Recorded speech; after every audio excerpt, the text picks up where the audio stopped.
We have some news with respect to the U.S. Senate.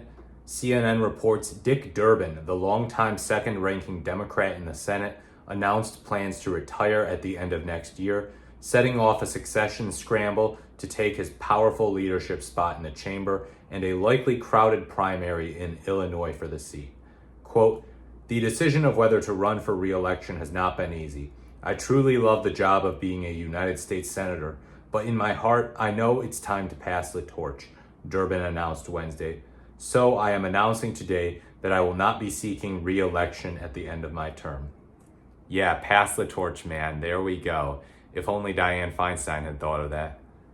Durbin, 80, had long been expected to step aside, having served in the chamber since 1996 and as a Senate Democratic whip since 2005, a position that's given him influence within the party's leader, as the chief deputy for the late Harry Reid and currently with Senate Democratic leader Chuck Schumer.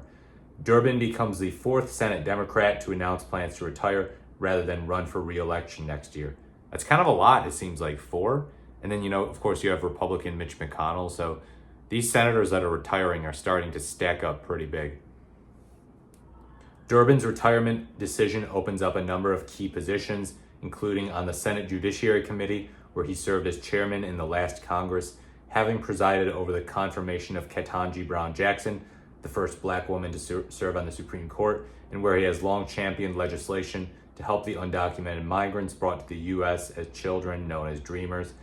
Behind the scenes in Illinois, a number of Democrats had been preparing for a potential run, building their war chests in advance of what could be a competitive Democratic primary in the blue state.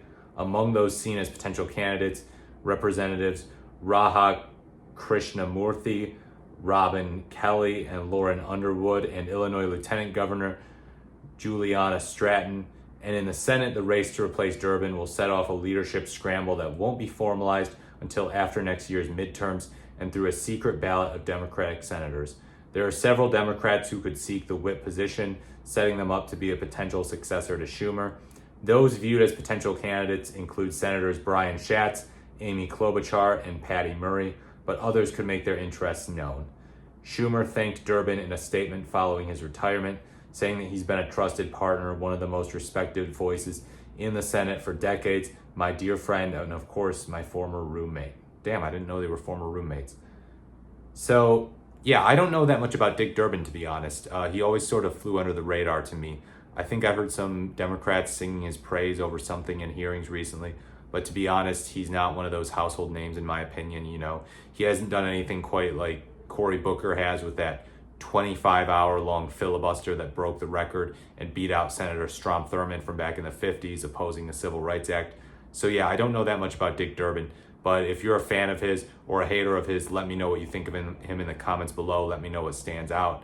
If there's anything super prolific about him, please like, comment, or subscribe to the channel. Thank you so much for watching. This has been the Morris the Merrier, and I look forward to speaking to you in my next video.